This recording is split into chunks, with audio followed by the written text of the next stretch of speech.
November, we got the Wheel of Fortune. So this is pretty cool. I got this for Aries and Taurus, and now I got it for you guys. So I take it as a sign that there's like a lot of collective things happening, even though you guys got this at different times.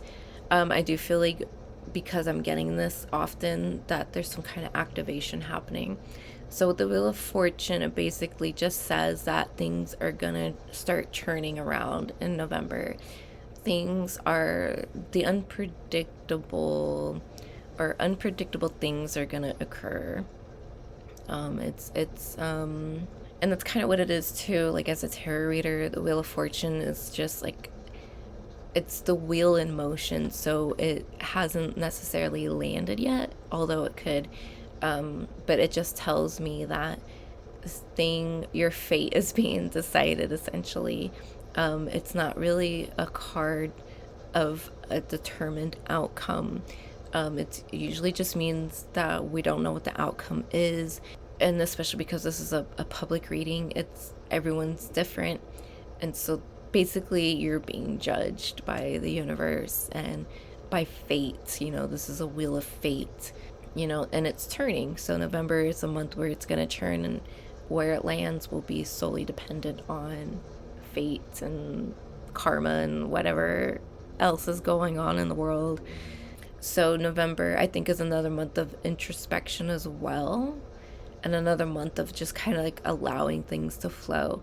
I feel like in October, you got a break and you got a pause. November, things are going to pick up again, but it's still going to be like out of your control. And so you want to just allow everything to flow in November, and to know that things are being decided right now. The universe is deciding things for you right now. And you're not going to know until they've made their final decision. This could even be linked to the month where we got the Two of Swords, which was March, I believe. And so March and November can be connected. Maybe in March, if there was a decision that had to be made, and if that it never happened, November you could probably see that decision finally being made here with the wheel. At the bottom of the deck, we got Seven of Cups. So be wary of illusions and delusions, your own delusions as well as the illusions of reality and of others. Don't believe everything you're hearing. I feel like this is like a salesman trying to sell you something and pitch an idea, but there's like they have like a card up their sleeve is what I'm getting. So just be really wary of that, wary of all your options, but also knowing that like choice, this is gonna be crazy, but choice is an illusion.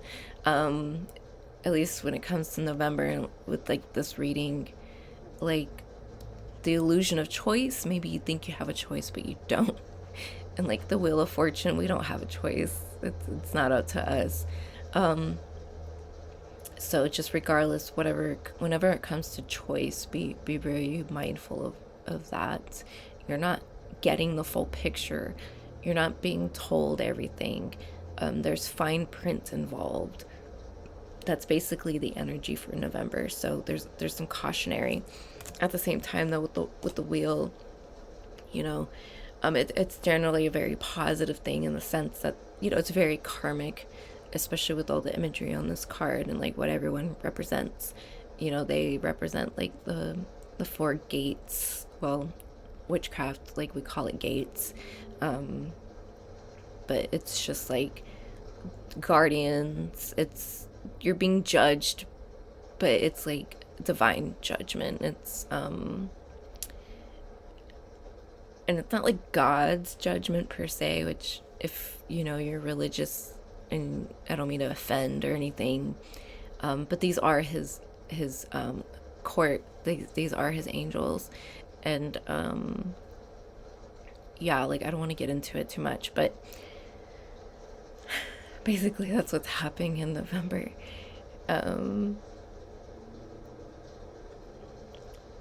This is ruled by Jupiter as well, so there could be a lot of good luck that happens in November too.